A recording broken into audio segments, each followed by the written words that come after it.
जैसे कि आप सभी जानते हैं, सच की हमेशा जीत होती है और हमारी एक छोटी सी प्रयास आप तक बड़ी खबर पहुंचाती है। तो स्वागत करते हैं आप सभी का STS न्यूज़ चैनल पर। आगे बढ़ने से पहले आप इस वीडियो को लाइक और चैनल को सब्सक्राइब जरूर कर ले और साथ में बेल आइकन भी प्रेस कर ले। चलिए बढ़ते हैं खबरों की ओर।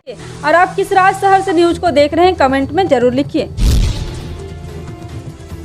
मुख्यमंत्री पद की शपथ लेने के अगले ही दिन पंजाब के CM भगवंत मान ने एंटी करप्शन हेल्पलाइन का ऐलान किया था। अब वो एक बार फिर से पंजाब के लिए बड़ी घोषणा करने की तैयारी में है। पंजाब सरकार के आधिकारिक ट्विटर हैंडल के जरिए जानकारी दी गई। इस ट्वीट में कहा गया है कि चीफ मिनिस्टर भगवंत मान की ओर से आज एक बड़ा ऐलान किया जाएगा। इस ट्वीट के बाद से ही कयास लगाने लगे हैं कि आखिर भगवंत मान क्या ऐलान करेंगे। हालांकि उनके फैसले को लेकर स्पष्टता नहीं की है वह क्या घोषणा करने वाले हैं।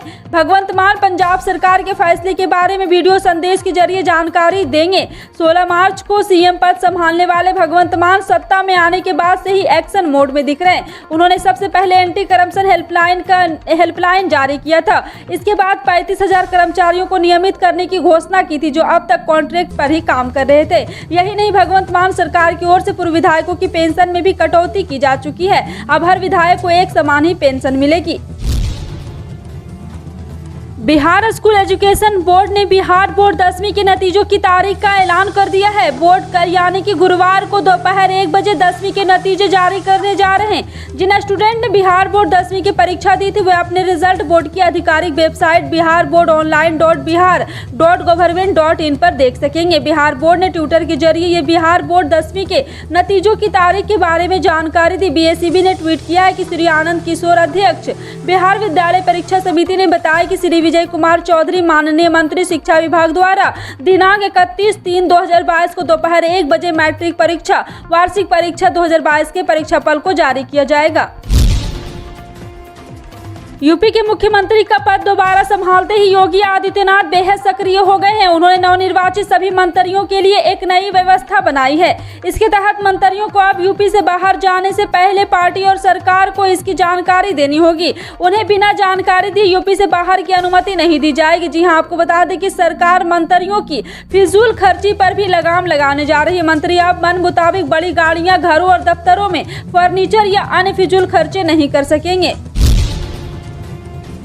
लोक जनशक्ति पार्टी के मुखिया चिराग पासवान को दिल्ली स्थित बंगले से बेदखल करने के लिए केंद्र सरकार की ओर से एक टीम भेजी गई है। वह अपने दिवंगत पिता और केंद्रीय मंत्री रामविलास पासवान के नाम पर आवंटित किए गए बंगले में अब भी रह रहे हैं और कई बार नोटिस जारी किए जाने के बाद भी उसे खाली नहीं किया गया। सूत्रों ने बुधवार को केंद्र सरकार की ओर से टीम भेजे जाने की जानकारी दी है। उन्होंने कहा कि केंद्रीय आवास और शहरी मामलों के मंत्रालय के तहत आने वाले संपदा निदेशालय ने पिछले साल चिराग पासवान को जारी बेदखली के आदेश को अमल लाने में अधिकारी की टीम भेजा है।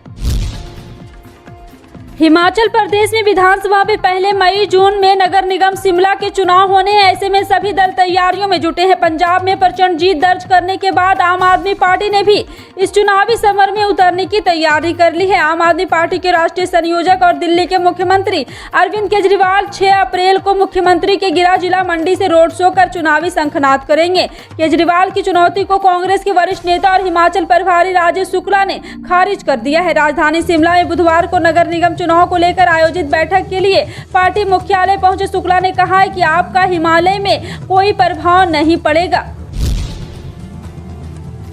5 राज्यों के चुनाव में हुई करारी हार के बाद अब कांग्रेस एक्शन मोड में आ गई है। कांग्रेस के अध्यक्ष राहुल गांधी अब कर्नाटक का 2 दिवसीय दौरा करेंगे। इसके लिए वह गुरुवार को बेंगलुरु पहुंचेंगे। राहुल गांधी के कर्नाटक दौरे की शुरुआत तुमकुर के प्रसिद्ध सिद्धगंगा मठ से होगी। कर्नाटक की राजनीति में भी सिद्धगंगा मठ का काफी अहम स्थान रहा। तुमकुर में स्थित सिद्धगंगा और मठ लिंगायत समुदाय का सबसे प्रमुख मठ है। उनका यह दौरा हिजाब विवाद के बीच हो रहा है। राज्यसभा की 13 सीटों पर 31 मार्च को चुनाव। 4 राज्यों में बड़ी जीत मिलने के बाद भी भाजपा को लगेगा बड़ा झटका। जी हां, आपको बता दें कि राज्यसभा में बड़े बहुमत की उम्मीद लगाए भाजपा के लिए 31 मार्च का दिन बेहद ही खास होने जा रहा।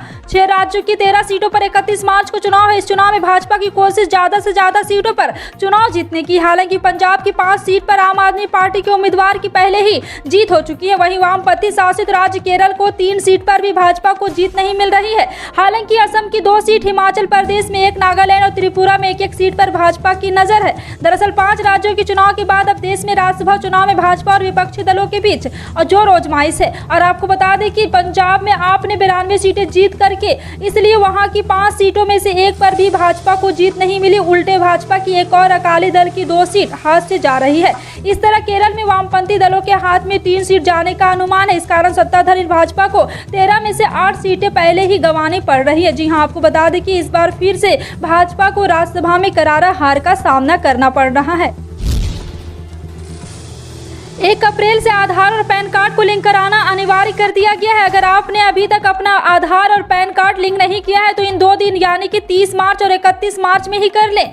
CBDT ने इसे लेकर एक नोटिफिकेशन जारी किया है। अगर 1 अप्रैल तक आपने अपना आधार और पैन कार्ड लिंक नहीं किया है तो बाद में आपको जुर्माना भरना पड़ सकता है। बता दें कि 31 मार्च को फाइनेंशियल ईयर खत्म होने वाला है। ऐसे में 31 मार्च से पहले पैसे, अकाउंट, आधार, पैन से जुड़े जो भी काम है उन्हें निपटा लेना चाहिए। जी हाँ, आपको बता दें कि यहाँ इतना ही नहीं, ब्रोकर के संगठन ने SEBI यानी कि सेबी से कहा है कि आधार में पैन को लिंक कराना एक ऑनगोइंग प्रोसेस है। उत्तर प्रदेश की विधानसभा चुनाव में भारी बहुमत हासिल करने वाली भारतीय जनता पार्टी के लिए अब उस सदन यानी कि विधान परिषद में भी बहुमत हासिल करने का मौका है। अवसर तो समाजवादी पार्टी के लिए भी है, जो विधानसभा चुनाव में हार की भरपाई विधान परिषद में स्थानीय प्राधिकार कोटे की 36 सीटों के चुनाव में भारी जीत से कर सकती है। 6 साल पहले 2016 में सपा ने इन्हीं 36 में से 31 सीटें जीतकर विधान परिषद में बहुमत के साथ दबदबा कायम किया था। विधानसभा चुनाव में यादव मुस्लिम मतदाताओं का एक तरफा समर्थन पाने वाली सपा ने उस सदन में अपना दबदबा कायम करने के लिए इसी फॉर्मूले पर भरोसा किया है। पुष्कर सिंह धामी खटीमा से चुनाव भले हार गए हों, लेकिन उत्तराखंड के भाजपा विधायकों की बैठक में सबसे बड़ी कुर्सी पर कब्जा बनाए रखने में कामयाब रहे। 21 मार्च की शाम तालियों की गड़गड़ाहट के बीच उन्हें एक बार फिर इस पहाड़ी प्रदेश का मुख्यमंत्री चुना गया। पार्टी के नए छत्रप धामी खटीमा सीट पुराने प्रतिनिधि भवन में कापड़ी के हाथों 7,273 वोटों से हार गए थे। इससे उन्हें गहरा झटका लगा। हालांकि उनकी पार्टी ने राज्य में शानदार जीत दर्ज की। धामी ने 70 सदस्यीय विधानसभा में भाजपा के 47 सीटों पर लगातार दूसरी जीत पर पहलू से नेतृत्व किया।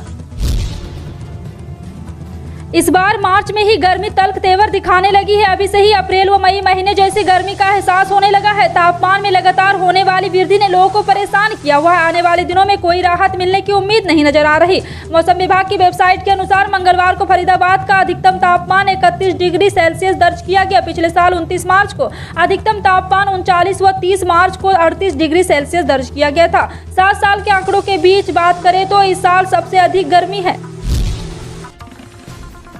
देश में पिछले 24 घंटों में कोरोना के 1,233 नए मामले सामने आए और 31 लोगों की मौत हुई। वहीं एक्टिव केस की अगर बात की जाए तो 14,704 हो गई है और डेली पॉजिटिविटी रेट में 0.20% है। अब तक कोरोना के 521 लोग मौत हो चुकी है। पिछले 24 घंटे में 1800 से ज्यादा मरीज कोरोना से ठीक हुए हैं, जिसके बाद कोरोना से ठीक होने वाले का आंकड़ा 42,487,410 तक पहुँच गया है।